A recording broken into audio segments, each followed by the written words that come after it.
Halo, Assalamualaikum warahmatullahi wabarakatuh. Kali ini saya akan mencoba membahas Pina Cirebon lagi ya. Dan saya tidak akan henti-hentinya untuk mengajak saudara semua untuk mengawal kasus ini sampai tuntas, sampai Peggy dan kawan-kawan yang lainnya yang menjadi korban mendapatkan sebuah keadilan. Peggy yang dimaksud Polda Jabar adalah itu, bukan Peggy-Peggy yang lain. Mohon maaf ya, itu kemarin ada di medsos ada Peggy mana tuh, Cianjur, Peggy. Nanti takutnya nanti ada Peggy mana lagi tuh. Begitu kasihan kan mereka orang-orang yang yang ada nama-namanya Peggy. Begitu ya. Ya, saya dan yang kemudian saya ya istilahnya menghimbau kepada masyarakat ya khususnya ya ini melihat ini, mari kita secara bersama-sama melihat hukum ini secara komprehensif. Jangan istilahnya, oh ya ini Pak Polisi nanti ada kejuruan, tidak ada. Kita semuanya era transparan sesuai dengan perintah Bapak Presiden, Bapak Kapolri, Kadifkum, Kapolda kami juga semuanya transparan. Baik dari media massa maupun masyarakat semuanya bisa melihat kita. Inilah bukti keprofesionalismenya penyidik-penyidik kami terutama di Treskrim Polda Jabar yang sudah siang malam melakukan penyelidikan. Ya itu tadi ya, pernyataan daripada Polda Jabar. Dia tetap bersikukuh bahwa yang dimaksud dengan Peggy Setiawan itu adalah Peggy yang sudah ditahan gitu kan, bukan Peggy yang berada di Cianjur gitu kan. Di media mengatakan ada saksi yang tidak dihadirkan ke pengadilan, tetapi keterangannya diambil sebagai pertimbangan hakim. Boleh. Dalam KUHP tidak boleh, Pak. Seorang saksi harus disumpah di pengadilan sehingga keterangannya itu berdasarkan sumpah. Kok hakim bisa bagaimana? Nyatanya ada saksi yang katanya tidak dihadirkan, tetapi keterangannya dipertimbangkan sesuai bagaimana BAP-nya. Memang ada cara lain. Saksi yang tidak bisa hadir di pengadilan, mungkin karena berbeda kota, Ya. saksi itu bisa diperiksa keterangannya secara online atau Ya. Zoom, tetapi dia harus memberikan keterangannya bukan di rumahnya, Pak, tetapi di kantor pengadilan di kota di mana dia berada. Itu bisa ya? Bisa, sehingga dapat dipertanggungjawabkan. Ini tidak dilakukan. Kalau itu tidak dilakukan, maka keterangan dia mau apapun tidak ada artinya. Ya. Begitu. Nah, Ya, itu tadi salah satu pernyataan daripada Irjen Purnawirawan Napoleon ya.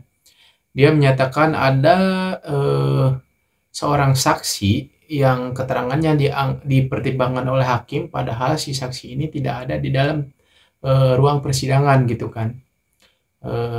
Dan itu bertentangan dengan KUHP. Adapun ketika si saksi ini tidak bisa menghadiri sebuah persidangan, keterangannya bisa dianggap ada gitu kan, apabila dengan cara melalui Zoom ataupun online, dan itu pun harus ada di di dalam pengadilan tempat dia berada gitu kan, bukan di luar gedung pengadilan. Status mental Peggy Setiawan relatif memadai, ia memiliki kompetensi untuk memberikan keterangan. Catatan, keterlibatan Peggy dalam lingkungan pergaulan negatif saat memasuki usia remaja yang ditandai dengan penggunaan alkohol dan penyalahgunaan obat-obatan. Riwayat tingkah laku pelanggaran hukum sejak memasuki usia remaja merupakan faktor resiko yang meningkatkan kerentanan seseorang bertingkah laku yang bermuatan menyimpang. Bahwa dalam diri Peggy Setiawan ada sikap kecenderungan untuk berbohong atau menutupi kejadian yang sebenarnya dan manipulatif, karena ditemukan beberapa perbedaan cerita antara Peggy Setiawan dengan ayah kandungnya pada saat ditanyakan tentang peristiwa yang sama di antara keduanya. Bahwa ada perilaku menyimpang yang dilakukan oleh saudara Peggy Setiawan dalam pelanggaran hukum, seperti tidak memiliki SIM, menggunakan sepeda motor yang tidak memiliki surat-surat kelengkapan yang lengkap, dan menggunakan obat-obatan terlarang, serta pernah ditangkap. Oke, itu tadi ya pernyataan dari salah satu pilarnya Polda Jabar, dan dia menjelaskan di dalam sebuah video itu bahwa Peggy itu memiliki sebuah perilaku yang buruk ya pada saat dia remaja gitu kan. Jadi si Peggy ini suka minum minuman keras dan menyalahgunakan obat-obatan terlarang gitu kan. terhadap saksi yang bernama Aep dan Dede, yaitu saksi yang melihat pada saat terjadinya pengejaran oleh para pelaku pada korban. Akan tetapi saksi Aep dan saksi Dede tidak melihat secara langsung peristiwa pembunuhan terhadap korban. Maka terhadap saksi Aep dan saksi Dede tersebut tetap dapat dikualifikasikan sebagai saksi dan tetap mempunyai kualitas pembuktian yang sah yang dapat dijadikan sebagai alat bukti saksi sebagaimana dimaksud dalam pasal 184 ayat 1 KUHP. Saya sudah mengancam, silakan hadirkan Aep ya. Yang awalnya dalam kompresi Polda itu diantaranya pengakuan Aep, kami akan cecar. Siapa tahu jangan-jangan Aep ini terlibat. Catat itu. Silakan hadirkan, pasti kami cecar. Sehingga kalau kemudian keputusannya tidak dihadirkan, berarti kami sudah menduga rekayasa saksi-saksi itu adalah benar. Oke, di dalam pernyataan video itu ya, jadi kesaksian Aep itu berubah-ubah ya. Dan yang tadinya Bapak Aep ini melihat sebuah kejadian, namun pada saat di dalam persidangan keterangan Aep itu berubah menjadi tidak melihat kejadian. Salah tangkap contohnya apa? Yang dicari Peggy Peron, yang ditahan Peggy Setiawan. Yang Peggy yang ini alamatnya Talun, kecamatannya aja udah berbeda. Bukan berbeda nomor rumah ya, tapi kecamatannya berbeda jauh benar. Kedua, rambut lurus menjadi rambut begitu. Tindik di telinga, nggak ada tindik di telinga.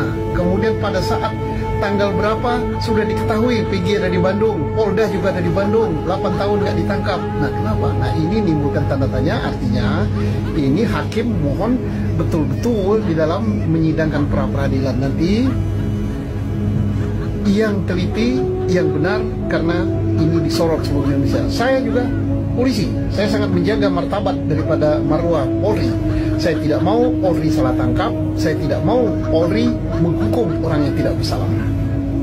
Kalau Peggy kalah berarti di peradilan berarti bakal lanjut ke sidang ya Bang? Belum tentu. Kalah dia berarti prosesnya jalan. Nah prosesnya jalan kalau jaksa tidak menerima, ini kan tidak menerima jaksa kan, dia kembalikan berkas, harus dilengkapi terus. Kalau sampai waktu 60 hari tidak lengkap-lengkap, maka Peggy mau tak mau dia harus bebas demi hukum. Tapi banyak banget nih Bang dukungan terhadap Peggy untuk dibebaskan, seperti apa sih Bang? Ya itu pertanda bahwa ada keadilan yang berlaku di tengah masyarakat ya. Nah keadilan itu timbul karena apa? Timbul karena kenapa Peggy sudah diketahui 8 tahun kok nggak ditangkap, baru tangkap sekarang. Kenapa Peggy yang ditangkap dengan Peggy yang dicari berbeda? Nah, kemudian timbul pertanyaan juga, misalnya, mengapa saksi-saksi yang berasal dari apa namanya, para terpidana, temannya melakukan kejahatan, kok mengatakan Peggy tidak terlibat? Padahal ini kejahatan bersama. Kalau kejahatan bersama harus dinyatakan iya dia terlibat. Nah, satu lagi yang kurang ya, yang kurang selain scientific crime investigation-nya kurang, yaitu berita acara konfrontasi. Sebagaimana saya masukkan di podcast saya hari ini, tidak ada berita acara konfrontasi. Mestinya ada berita acara konfrontasi. Berita acara konfrontasi itu apa? Di sini Peggy duduk, di sini teman dia melakukan kejahatan yang katanya itu. Baru ditanya, buat berita acara. Proyus dia, kamu kenal Peggy ini enggak? Kalau dia bilang enggak, apakah Peggy ini melakukan kejahatan? Tidak. Nah, kalau semua melakukan tidak, padahal ini kejahatan dilakukan bersama. Dan ini bukan main domino ya, bukan main judi online. Kalau judi online kejahatan bersama tapi tidak saling kenal. Tapi ini harus saling kenal. Membunuh loh, nggak tanggung-tanggung. Bunuh dan perkosa, masa perkosa nggak kenal? Nah, dan juga satu juga perlu diangkat oleh dalam penyidikan, dalam berkas, membunuh itu bukan karena hal yang gampang. Apalagi membunuh bersama-sama, pasti ada yang namanya apa penyebabnya. Tapi soal adanya tim pencari fakta itu ada yang minta seperti itu gimana sih Bang? Satunya kan dari Hotman Paris. Tim pencari fakta yang mana? Yang permintaan Hotman Paris ke Presiden Jokowi.